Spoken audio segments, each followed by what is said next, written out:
Bonjour, c'est Gilles du site boursicoté.com. Voici l'analyse technique matières premières de cette dernière journée de l'année 2013. Donc nous sommes le 31 décembre.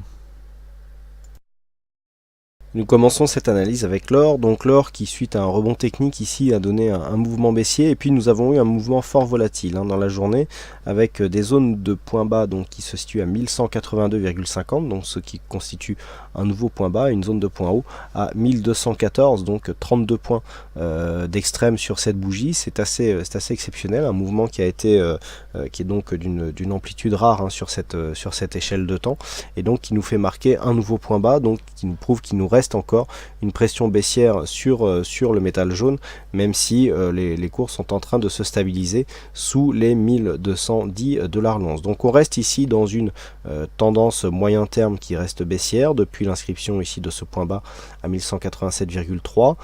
Ce point ici, bon, pour l'instant n'est pas confirmé, il s'agit d'une attaque. On est revenu ici dans une zone de cotation qui ne constitue pas actuellement une phase de retournement. Nous avons ici cette ancienne zone de point bas définie par cette phase, mais qui est en train d'être validée comme une zone de point haut.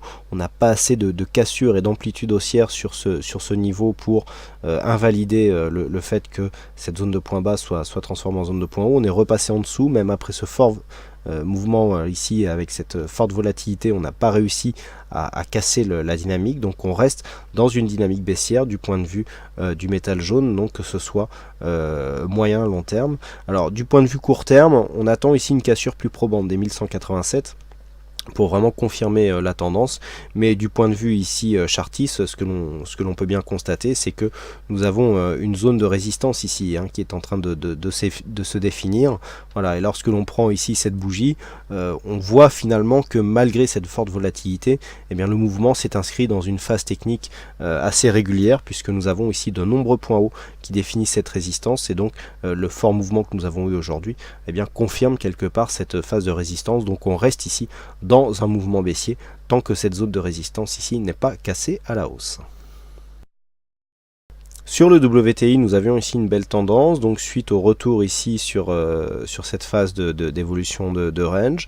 Avec la cassure, on a pu valider ici la continuité qui se faisait le long d'un support oblique, mais ce support a été cassé hier, donc depuis cette cassure, eh bien, nous sommes en train de marquer ici un mouvement de consolidation. Alors mouvement de consolidation qui n'est pas très fort, qui reste technique. Du point de vue des retracements de Fibonacci, on reste sur quelque chose de très limité, puisque nous avons à peine ici une cassure du retracement des 23,6%. Donc pour l'instant, l'objectif se situe ici sur ce retracement à 38,2, donc qui nous donne 97,57 $ le baril.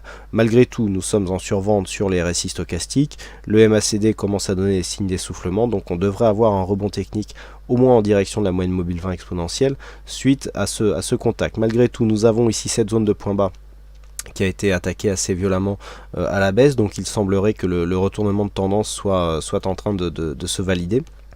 Donc sur ce mouvement, eh bien, le premier objectif se situe à 97,57. Dans le cas d'un rebond technique, donc dans les prochains jours, le niveau qui fera office d'invalidation de cette phase de consolidation sera une cassure haussière des 100,75 $ les barils. Et enfin sur le Brent, nous attendions ici une cassure de cette zone des 112,17 $ le baril. Alors il y a eu cassure en fin de semaine dernière et puis en début de cette semaine, notamment hier. Cette cassure a pris quasiment la forme d'un double top avec un retour ici sur la moyenne mobile 50 qui signe donc l'échec de franchissement de cette zone ici. On avait défini comme une résistance, on avait une tentative de cassure ici début décembre, et bien celle-ci se solde encore une fois par un échec. Là le retour se fait en direction des 110 $ le baril, avec ici cette zone de point haut significative, et donc pour l'instant on confirme l'évolution moyen terme qui se ferait plutôt sur une évolution en range après un mouvement haussier, donc range relativement large puisque nous sommes ici sur une amplitude entre 107,50 et 112,50 $ le baril, mais donc cet échec ici de franchissement eh bien, confirme la continuité de cette évolution neutre moyen long terme. Voilà donc ce que nous pouvons dire sur l'analyse technique de ces principales matières premières. Mais écoutez, il ne me reste plus qu'à vous souhaiter à toutes et à tous une bonne année. Bonne chance dans tout votre aide sur l'année 2014 qui s'annonce. Meilleurs vœux de santé car c'est le plus important. Et donc on se retrouve dès l'année prochaine pour plein d'autres analyses techniques en vidéo. Voilà, bonsoir à tous, bonne année et à bientôt.